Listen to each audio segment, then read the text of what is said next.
ಆಕಾಶವಾಣಿ ಪ್ರದೇಶ ಸಮಾಚಾರ ಓದುತ್ತಿರುವವರು ಪ್ರತಿಭಾ ನಟರಾಜ್. ಮುಖ್ಯಾಂಶಗಳು: ಸಾರಿಗೆ ನೌಕರರು ಮುಷ್ಕರ ನಡೆಸದಂತೆ ಹೈಕೋರ್ಟ್ ಸೂಚನೆ, ಸಮಸ್ಯೆ ಬಗೆಹರಿಸುವಂತೆ ಸರ್ಕಾರಕ್ಕೆ ಸಲಹೆ. ತುಮಕೂರಿನಲ್ಲಿ ಸರ್ಕಾರದ ಸಾಧನಾ ಸಮಾವೇಶ, 1.5 ಲಕ್ಷ ಫಲಾನುಭವಿಗಳಿಗೆ ಹಕ್ಕುಪತ್ರ ವಿತರಣೆ. ಭ್ರಷ್ಟಾಚಾರ, ಹಣಕಾಸು ದುರುಪಯೋಗವೇ ಸರ್ಕಾರದ ಸಾಧನೆ, ಬಿಜೆಪಿ ವ್ಯಂಗ್ಯ. ಬೀದಿ ನಾಯಿಗಳ ಸ್ಥಳಾಂತರ ಆದೇಶ ಹಿಂಪಡೆಯುವುದಿಲ್ಲ, ಸುಪ್ರೀಂ ಕೋರ್ಟ್ ಸ್ಪಷ್ಟನೆ. ದುಬಾರೆಯಲ್ಲಿ ಕಾದಾಟದ ವೇಳೆ ಗಾಯಗೊಂಡಿದ್ದ ಮಾರ್ತಾಂಡ ಆನೆ ಸಾವು, 2 ದಿನ ಪ್ರವಾಸಿಗರಿಗೆ ನಿಷೇಧ. ವಿವಿಧ ಬೇಡಿಕೆಗಳನ್ನು ಈಡೇರಿಸುವಂತೆ ಆಗ್ರಹಿಸಿ ಸಾರಿಗೆ ಸಂಘಟನೆಗಳು ನಾಳೆ ಕರೆ ನೀಡಿರುವ ಮುಷ್ಕರವನ್ನು ಹೈಕೋರ್ಟ್ ತಡೆಹಿಡಿದಿದೆ. ಸಾರ್ವಜನಿಕ ಹಿತಾಸಕ್ತಿ ಅರ್ಜಿ ವಿಚಾರಣೆ ನಡೆಸಿದ ನ್ಯಾಯಮೂರ್ತಿ ಸೂರಜ್ ಗೋವಿಂದರಾಜ್ ಮತ್ತು ನ್ಯಾಯಮೂರ್ತಿ ಕೆ ಮನ್ಮಥರಾವ್ ಅವರನ್ನೊಳಗೊಂಡ ವಿಭಾಗೀಯ ಪೀಠವು ಸಾರಿಗೆ ನೌಕರರಿಗೆ ಮುಷ್ಕರ ನಡೆಸದಂತೆ ಸೂಚಿಸಿದೆ. ಇದು ಪ್ರತಿಭಟನೆಗೆ ಕರೆ ನೀಡಿದ್ದ ಸಂಘಟನೆಗಳಿಗೆ ಹಿನ್ನಡೆಯನ್ನುಂಟು ಮಾಡಿದೆ. ರಾಜ್ಯ ಸರ್ಕಾರ ಮತ್ತು ಸಾರಿಗೆ ಸಂಘಟನೆಗಳಿಗೆ ಹೈಕೋರ್ಟ್ ನೋಟಿಸ್ ಜಾರಿ ಮಾಡಿದ್ದು, ಸಾರಿಗೆ ಸಚಿವರೊಂದಿಗೆ ಸಭೆ ಕರೆಯುವಂತೆ ಸೂಚಿಸಿದೆ. ಸಾರಿಗೆ ಸಂಘಟನೆಗಳು ಮುಷ್ಕರವನ್ನು ಮುಂದುವರೆಸದಂತೆ ನಿರ್ದೇಶನ ನೀಡಿದ ನ್ಯಾಯಾಲಯ, ಸಮಸ್ಯೆಗಳನ್ನು ಸೌಹಾರ್ದಯುತವಾಗಿ ಪರಿಹರಿಸಲು ಒಕ್ಕೂಟಗಳೊಂದಿಗೆ ಚರ್ಚೆ ನಡೆಸುವಂತೆ ಸರ್ಕಾರಕ್ಕೆ ಸಲಹೆ ನೀಡಿದೆ. ತುಮಕೂರಿನಲ್ಲಿ ಇಂದು ರಾಜ್ಯ ಸರ್ಕಾರ 3 ವರ್ಷ ಪೂರೈಸಿದ ಹಿನ್ನೆಲೆಯಲ್ಲಿ ಸಾಧನಾ ಸಮರ್ಪಣಾ ಸಮಾವೇಶ ನಡೆಯಿತು. ಸಮಾವೇಶದಲ್ಲಿ 1,52,000 ಫಲಾನುಭವಿಗಳಿಗೆ ಹಕ್ಕುಪತ್ರ ವಿತರಣೆ ಮಾಡಲಾಯಿತು. ಈ ನಡುವೆ ತುಮಕೂರು ಜಿಲ್ಲೆಯು 21,529 ಹಕ್ಕುಪತ್ರಗಳನ್ನು ಯಶಸ್ವಿಯಾಗಿ ಅಪ್ಲೋಡ್ ಮಾಡುವ ಮೂಲಕ ಗಿನ್ನಿಸ್ ವಿಶ್ವ ದಾಖಲೆಯಲ್ಲಿ ನೋಂದಾಯಿತವಾಗಿದೆ. ಈ ಸಾಧನೆಗಾಗಿ ಮುಖ್ಯಮಂತ್ರಿ ಸಿದ್ದರಾಮಯ್ಯ ಅವರಿಗೆ ಸಾಧನಾ ಸಮಾವೇಶದಲ್ಲಿ ಗಿನ್ನಿಸ್ ವರ್ಲ್ಡ್ ರೆಕಾರ್ಡ್ಸ್ನ ಪ್ರತಿನಿಧಿಗಳು ಪ್ರಮಾಣಪತ್ರ ಹಸ್ತಾಂತರಿಸಿದರು. ಬಳಿಕ ಮುಖ್ಯಮಂತ್ರಿಗಳು ಪ್ರಮಾಣಪತ್ರವನ್ನು ಜಿಲ್ಲಾಧಿಕಾರಿ ಶುಭಾ ಕಲ್ಯಾಣ್ ಅವರಿಗೆ ಹಸ್ತಾಂತರಿಸಿದರು. ಸಮಾವೇಶ ಉದ್ದೇಶಿಸಿ ಮಾತನಾಡಿದ ಉಪಮುಖ್ಯಮಂತ್ರಿ ಡಿಕೆ ಶಿವಕುಮಾರ್, ತುಮಕೂರನ್ನು 2ನೇ ಬೆಂಗಳೂರಾಗಿ ರೂಪಿಸುವ ನಿಟ್ಟಿನಲ್ಲಿ ಸಹಕಾರ ನೀಡುವುದಾಗಿ ತಿಳಿಸಿದರು. ಬೆಂಗಳೂರು ನಗರ ದಟ್ಟಣೆ ಕಡಿಮೆ ಮಾಡಲು ಇರುವ ಏಕೈಕ ಮಾರ್ಗ ತುಮಕೂರು ಅಭಿವೃದ್ಧಿಪಡಿಸುವುದು ಎಂದು ಹೇಳಿದರು. ರಾಜ್ಯದ ಗ್ಯಾರಂಟಿ ಯೋಜನೆಗಳು ಜನರಲ್ಲಿ ಆರ್ಥಿಕ ಶಕ್ತಿ ಉತ್ತಮಪಡಿಸಿರುವ ಬಗ್ಗೆ ಆಕ್ಸ್ಫರ್ಡ್ ವಿಶ್ವವಿದ್ಯಾಲಯದ ಅಧ್ಯಯನದಲ್ಲಿ ಬಯಲಾಗಿದೆ ಎಂದು ತಿಳಿಸಿದರು. ತುಮಕೂರಿಗೆ ಜೂನ್ ಜುಲೈ ವೇಳೆಗೆ ಎತ್ತಿನ ಹೊಳೆ ನೀರು ಹರಿಯಲಿದೆ ಎಂದು ಉಪಮುಖ್ಯಮಂತ್ರಿ ಸ್ಪಷ್ಟಪಡಿಸಿದರು. ಸರ್ಕಾರದ ಸಾಧನಾ ಸಮಾವೇಶವನ್ನು ಬಿಜೆಪಿ ಟೀಕಿಸಿದೆ. ಸಾಮಾಜಿಕ ಜಾಲತಾಣದಲ್ಲಿ ಪೋಸ್ಟ್ ಮಾಡಿರುವ ಬಿಜೆಪಿ, ಅಭಿವೃದ್ಧಿ ಎಂಬುದು ಪೇಪರ್ನಲ್ಲಿ, ಜನರ ಬದುಕು ಕತ್ತಲಲ್ಲಿ ಎಂದು ವ್ಯಂಗ್ಯವಾಡಿದೆ. ಬಿಜೆಪಿ ಹಿರಿಯ ನಾಯಕ ಆರ್ ಅಶೋಕ ಸರ್ಕಾರದ ವಿರುದ್ಧ ಅಸಮಾಧಾನ ವ್ಯಕ್ತಪಡಿಸಿದ್ದು, ಭ್ರಷ್ಟಾಚಾರ, ಹಣಕಾಸು ದುರುಪಯೋಗ ಮತ್ತು ಆಡಳಿತ ವೈಫಲ್ಯ ಸರ್ಕಾರದ ಸಾಧನೆ ಎಂದು ಆರೋಪಿಸಿದ್ದಾರೆ. ಸರ್ಕಾರ ರಾಜ್ಯವನ್ನು ತೀವ್ರ ಆರ್ಥಿಕ ಸಂಕಷ್ಟಕ್ಕೆ ತಳ್ಳಿದೆ ಎಂದು ಅವರು ದೂರಿದ್ದಾರೆ. ರಾಜ್ಯದ ವಿದ್ಯುತ್ ಸರಬರಾಜು ಕಂಪನಿಗಳು 42,750 ಕೋಟಿ ರೂಪಾಯಿ ಸಾಲದಿಂದ ಬಳಲುತ್ತಿವೆ.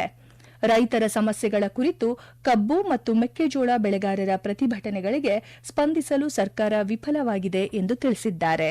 ಬೀದಿ ನಾಯಿಗಳ ನಿಯಂತ್ರಣಕ್ಕೆ ಹಾಗೂ ಅವುಗಳನ್ನು ಆಶ್ರಯ ತಾಣಗಳಿಗೆ ಸ್ಥಳಾಂತರಿಸಲು ಆದೇಶಿಸಿದ್ದ ತನ್ನ ಆದೇಶವನ್ನು ಹಿಂಪಡೆಯುವುದಿಲ್ಲ ಎಂದು ಸುಪ್ರೀಂ ಕೋರ್ಟ್ ಸ್ಪಷ್ಟಪಡಿಸಿದೆ. ಈ ಮೂಲಕ ತನ್ನ ಹಿಂದಿನ ಆದೇಶವನ್ನು ತಿದ್ದುಪಡಿ ಮಾಡಬೇಕು ಎಂದು ಸಲ್ಲಿಸಿದ್ದ ಅರ್ಜಿಗಳನ್ನು ನ್ಯಾಯಮೂರ್ತಿ ವಿಕ್ರಮ್ನಾಥ್ ನೇತೃತ್ವದ ಪೀಠ ವಜಾಗೊಳಿಸಿದೆ. ಅಂತಹ ನಾಯಿಗಳನ್ನು ಆಶ್ರಯ ತಾಣಗಳಿಗೆ ಸೀಮಿತಗೊಳಿಸುವಂತೆ ಅಧಿಕಾರಿಗಳಿಗೆ ನಿರ್ದೇಶನ ನೀಡಿದೆ. ಸಾರ್ವಜನಿಕ ಸ್ಥಳಗಳಲ್ಲಿ ಬೀದಿ ನಾಯಿಗಳು ಇರುವುದು ಆತಂಕಕಾರಿ ಎಂದು ನ್ಯಾಯಾಲಯ ಅಭಿಪ್ರಾಯಪಟ್ಟಿದೆ. ಜನರು ಹಾಗೂ ವಿಶೇಷವಾಗಿ ಮಕ್ಕಳ ಮೇಲೆ ಬೀದಿ ನಾಯಿ ದಾಳಿ ಮಾಡಿದ ಪ್ರಕರಣಗಳನ್ನು ನಿರ್ಲಕ್ಷಿಸಲು ಸಾಧ್ಯವಿಲ್ಲ ಎಂದು ನ್ಯಾಯಾಲಯ ಹೇಳಿದೆ. ರಾಜ್ಯಗಳು, ಕೇಂದ್ರಾಡಳಿತ ಪ್ರದೇಶಗಳು ಭಾರತೀಯ ಪ್ರಾಣಿ ಕಲ್ಯಾಣ ಮಂಡಳಿ ನಿಯಮಗಳನ್ನು ಜಾರಿಗೊಳಿಸಬೇಕು. ಪ್ರತಿ ಜಿಲ್ಲೆಯಲ್ಲಿ ಕನಿಷ್ಠ 1 ಪ್ರಾಣಿ ಜನನ ನಿಯಂತ್ರಣ ವ್ಯವಸ್ಥೆ ಸ್ಥಾಪಿಸಬೇಕು ಎಂದು ಸರ್ಕಾರಕ್ಕೆ ನಿರ್ದೇಶನ ನೀಡಿದೆ. ಪ್ರದೇಶ ಸಮಾಚಾರ ಕೇಳುತ್ತಿದ್ದೀರಿ. ನಮ್ಮ ಎಲ್ಲಾ ರಾಷ್ಟ್ರೀಯ ವಾರ್ತೆಗಳು ಹಾಗೂ ಪ್ರದೇಶ ಸಮಾಚಾರ ಈಗ ಆಕಾಶವಾಣಿ ನ್ಯೂಸ್ ಕನ್ನಡ ಯೂಟ್ಯೂಬ್ ಚಾನೆಲ್ನಲ್ಲಿ ಲಭ್ಯ. ನಮ್ಮ ಎಕ್ಸ್ ಖಾತೆ ಮತ್ತು ಇನ್ಸ್ಟಾಗ್ರಾಂ ಖಾತೆ ಆಕಾಶವಾಣಿ ನ್ಯೂಸ್ ಕನ್ನಡ. ಹೆಚ್ಚಿನ ಮಾಹಿತಿಗಾಗಿ ನಮ್ಮ ಫೇಸ್ಬುಕ್ ಖಾತೆ AIR ಕನ್ನಡ ನ್ಯೂಸ್ ಅನುಸರಿಸಿ. ಮಾಹಿತಿಯ ಹೂರಣ ವಾರದ ಕಾರ್ಯಕ್ರಮ ಪ್ರಚಲಿತ ವಿದ್ಯಮಾನ ಪ್ರತಿ ಬುಧವಾರ 9:15ಕ್ಕೆ. ಕೆನಡಾ ದೇಶದ ಹೈ ಕಮಿಷನರ್ ಕ್ರಿಸ್ ಕೂಟರ್ ನೇತೃತ್ವದ ನಿಯೋಗ ಇಂದು ಮುಖ್ಯಮಂತ್ರಿ ಸಿದ್ದರಾಮಯ್ಯ ಅವರನ್ನು ಭೇಟಿ ಮಾಡಿ ಶಿಕ್ಷಣ, ತಂತ್ರಜ್ಞಾನ, ಏರೋಸ್ಪೇಸ್ ಕ್ಷೇತ್ರಗಳಲ್ಲಿ ಉಭಯ ದೇಶಗಳ ಬಾಂಧವ್ಯ ವೃದ್ಧಿ ಕುರಿತು ಮಾತುಕತೆ ನಡೆಸಿತು.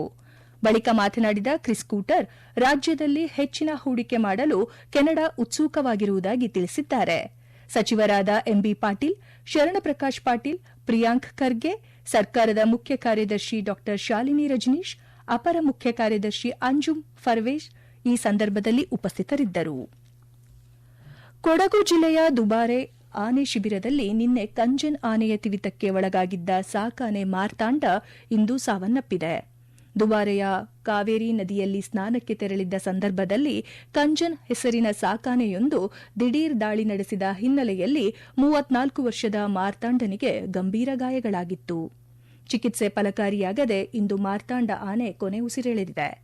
ಮಾರ್ತಾಂಡ ಮತ್ತು ಕಂಜನ್ ಎಂಬ 2 ಸಾಕಾನೆಗಳ ನಡುವೆ ಸಂಭವಿಸಿದ್ದ ಸಂಘರ್ಷದಲ್ಲಿ ಆನೆಯ ಕೆಳಗಡೆ ಸಿಲುಕಿ ಚೆನ್ನೈ ಮೂಲದ ಪ್ರವಾಸಿ ಮಹಿಳೆ ಸಾವನ್ನಪ್ಪಿದ್ದರು. ಈ ಎಲ್ಲಾ ಘಟನೆಗಳ ಹಿನ್ನೆಲೆಯಲ್ಲಿ ದುಬಾರೆ ಶಿಬಿರವನ್ನು ಇಂದು ಮತ್ತು ನಾಳೆ ಪ್ರವಾಸಿಗರಿಗೆ ನಿಷೇಧಿಸಿ ಅರಣ್ಯ ಇಲಾಖೆ ಆದೇಶಿಸಿದೆ. ಮಳೆಗಾಲದಲ್ಲಿ ಎದುರಾಗುವ ಪ್ರಾಕೃತಿಕ ವಿಕೋಪ ತಡೆಯಲು ಜಿಲ್ಲಾಡಳಿತ ಸಕಲ ಸಿದ್ದತೆ ನಡೆಸಿದೆ ಎಂದು ದಕ್ಷಿಣ ಕನ್ನಡ ಜಿಲ್ಲಾಧಿಕಾರಿ ದರ್ಶನ್ ಎಚ್ವಿ ತಿಳಿಸಿದ್ದಾರೆ. ಮಂಗಳೂರಿನಲ್ಲಿ ಇಂದು ಸುದ್ದಿಗಾರರೊಂದಿಗೆ ಮಾತನಾಡಿದ ಅವರು, ಮಂಗಳೂರಿನ ಪಂಪ್ವೆಲ್ ಸೇರಿದಂತೆ ಕೃತಕ ನೆರೆ ಸಂಭವಿಸುವ ಪ್ರದೇಶಗಳ ಒಳಚರಂಡಿಗಳ ಎತ್ತರವನ್ನು ಹೆಚ್ಚಿಸುವ ನಿಟ್ಟಿನಲ್ಲಿ 5 ಕಾಮಗಾರಿಗಳಲ್ಲಿ 3 ಕಾಮಗಾರಿಗಳನ್ನು ಕೈಗೆತ್ತಿಕೊಳ್ಳಲಾಗಿದೆ ಎಂದು ಹೇಳಿದ್ದಾರೆ. ರಾಷ್ಟ್ರೀಯ ಹೆದ್ದಾರಿ 66, 75 ಹಾಗೂ 73ರಲ್ಲಿ ಅತಿಕ್ರಮಣ ತೆರವು ಕಾರ್ಯಾಚರಣೆಗೆ ರಾಷ್ಟ್ರೀಯ ಹೆದ್ದಾರಿ ಪ್ರಾಧಿಕಾರದಿಂದ ಮಾಹಿತಿ ಪಡೆಯಲಾಗಿದ್ದು, ಸ್ಥಳೀಯ ತಂಡಗಳ ಸಹಕಾರದೊಂದಿಗೆ ತೆರವು ಕಾರ್ಯಾಚರಣೆ ಆರಂಭಿಸಲಾಗಿದೆ ಎಂದು ಸ್ಪಷ್ಟಪಡಿಸಿದ್ದಾರೆ. ಪರವಾನಗಿ ಪಡೆಯದೆ ತಂಬಾಕು ಉತ್ಪನ್ನಗಳನ್ನು ಮಾರಾಟ ಮಾಡುವವರ ವಿರುದ್ಧ ಗರಿಷ್ಠ ಪ್ರಮಾಣದಲ್ಲಿ ದಂಡ ವಿಧಿಸುವಂತೆ ಚಾಮರಾಜನಗರ ಜಿಲ್ಲಾಧಿಕಾರಿ ಶ್ರೀರೂಪಾ ಅಧಿಕಾರಿಗಳಿಗೆ ಸೂಚಿಸಿದ್ದಾರೆ. ನಿಯಮ ಬಾಹಿರವಾಗಿ ತಂಬಾಕು ಮಾರಾಟ ಮಾಡುವವರ ವಿರುದ್ಧ ಕ್ರಮ ಜರುಗಿಸಬೇಕು.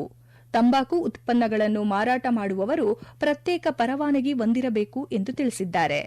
ನಗರ, ಗ್ರಾಮೀಣ ಪ್ರದೇಶಗಳ ಶಾಲಾ, ಶೈಕ್ಷಣಿಕ ಸಂಸ್ಥೆಗಳ ಆವರಣದ 100 ಮೀಟರ್ ಅಂತರದಲ್ಲಿ ತಂಬಾಕು ಉತ್ಪನ್ನಗಳ ಮಾರಾಟಕ್ಕೆ ಅವಕಾಶವಿರುವುದಿಲ್ಲ ಎಂದು ಹೇಳಿದ್ದಾರೆ.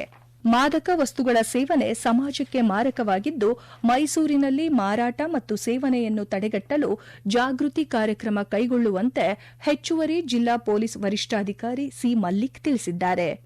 ಜೂನ್ 26ರಂದು ಮಾದಕ ವಸ್ತು ವಿರೋಧಿ ದಿನಾಚರಣೆ ಆಚರಿಸಲಾಗುತ್ತಿದ್ದು, ಕಾಲೇಜು ವಿದ್ಯಾರ್ಥಿಗಳನ್ನು ತೊಡಗಿಸಿಕೊಂಡು ಅರಿವು ಕಾರ್ಯಕ್ರಮವನ್ನು ಹಮ್ಮಿಕೊಳ್ಳುವಂತೆ ತಿಳಿಸಿದ್ದಾರೆ. ಹಾಸ್ಟೆಲ್ಗಳಲ್ಲಿ ಸಿಸಿಟಿವಿ ಅಳವಡಿಸಿ ವಿದ್ಯಾರ್ಥಿಗಳ ಕಾರ್ಯಚಟುವಟಿಕೆಗಳ ನಿಗಾ ವಹಿಸುವಂತೆ ನಿರ್ದೇಶನ ನೀಡಿದ್ದಾರೆ. ಮಳೆಗಾಲ ಪ್ರಾರಂಭವಾಗುವ ಮುನ್ನ ಕುಡಿಯುವ ನೀರಿನ ಮೂಲಗಳು ಮತ್ತು ನೀರಿನ ಮಾದರಿಗಳನ್ನು ಪರೀಕ್ಷಿಸಿ ನೀರು ಕಲುಷಿತಗೊಳ್ಳದಂತೆ ಮುಂಜಾಗ್ರತಾ ಕ್ರಮ ಕೈಗೊಳ್ಳುವಂತೆ ಅಧಿಕಾರಿಗಳಿಗೆ ಉತ್ತರ ಕನ್ನಡ ಜಿಲ್ಲಾ ಪಂಚಾಯತ್ ಮುಖ್ಯ ಕಾರ್ಯನಿರ್ವಹಣಾಧಿಕಾರಿ ಡಾ ದಿಲೀಶ್ ಶಶಿ ಸೂಚನೆ ನೀಡಿದ್ದಾರೆ. ಜಿಲ್ಲೆಯ ಎಲ್ಲಾ ಶಾಲೆ, ಅಂಗನವಾಡಿ ಮತ್ತು ವಸತಿ ನಿಲಯಗಳಿಗೆ ಶುದ್ದ ಕುಡಿಯುವ ನೀರು ಸರಬರಾಜು ಮಾಡುವಲ್ಲಿ ವ್ಯತ್ಯಯವಾಗದಂತೆ ಎಚ್ಚರ ವಹಿಸುವಂತೆ ನಿರ್ದೇಶನ ನೀಡಿದ್ದಾರೆ. ಜಲಜೀವನ್ ಮಿಷನ್ ಕಾಮಗಾರಿಗಳು ಪೂರ್ಣಗೊಂಡಿರುವ ಕಡೆ ಹೆಸ್ಕಾಂ ವತಿಯಿಂದ ಶೀಘ್ರವೇ ವಿದ್ಯುತ್ ಸಂಪರ್ಕ ಕಲ್ಪಿಸಬೇಕು ಎಂದು ತಿಳಿಸಿದ್ದಾರೆ. ಕೊನೆಯಲ್ಲಿ ಮತ್ತೊಮ್ಮೆ ಮುಖ್ಯಾಂಶಗಳು. ಸಾರಿಗೆ ನೌಕರರು ಮುಷ್ಕರ ನಡೆಸದಂತೆ ಹೈಕೋರ್ಟ್ ಸೂಚನೆ, ಸಮಸ್ಯೆ ಬಗೆಹರಿಸುವಂತೆ ಸರ್ಕಾರಕ್ಕೆ ಸಲಹೆ. ತುಮಕೂರಿನಲ್ಲಿ ಸರ್ಕಾರದ ಸಾಧನಾ ಸಮಾವೇಶ, 1.5 ಲಕ್ಷ ಫಲಾನುಭವಿಗಳಿಗೆ ಹಕ್ಕುಪತ್ರ ವಿತರಣೆ. ಭ್ರಷ್ಟಾಚಾರ, ಹಣಕಾಸು ದುರುಪಯೋಗವೇ ಸರ್ಕಾರದ ಸಾಧನೆ, ಬಿಜೆಪಿ ವ್ಯಂಗ್ಯ. ಬೀದಿ ನಾಯಿಗಳ ಸ್ಥಳಾಂತರ ಆದೇಶ ಹಿಂಪಡೆಯುವುದಿಲ್ಲ, ಸುಪ್ರೀಂ ಕೋರ್ಟ್ ಸ್ಪಷ್ಟನೆ. ದುಬಾರೆಯಲ್ಲಿ ಕಾದಾಟದ ವೇಳೆ ಗಾಯಗೊಂಡಿದ್ದ ಮಾರ್ತಾಂಡ ಆನೆ ಸಾವು, 2 ದಿನ ಪ್ರವಾಸಿಗರಿಗೆ ನಿಷೇಧ. ಇಲ್ಲಿಗೆ ಪ್ರದೇಶ ಸಮಾಚಾರ ಮುಗಿಯಿತು. ನಮ್ಮ ಮುಂದಿನ ವಾರ್ತಾ ಪ್ರಸಾರ ಸಂಜೆ 6:40ಕ್ಕೆ.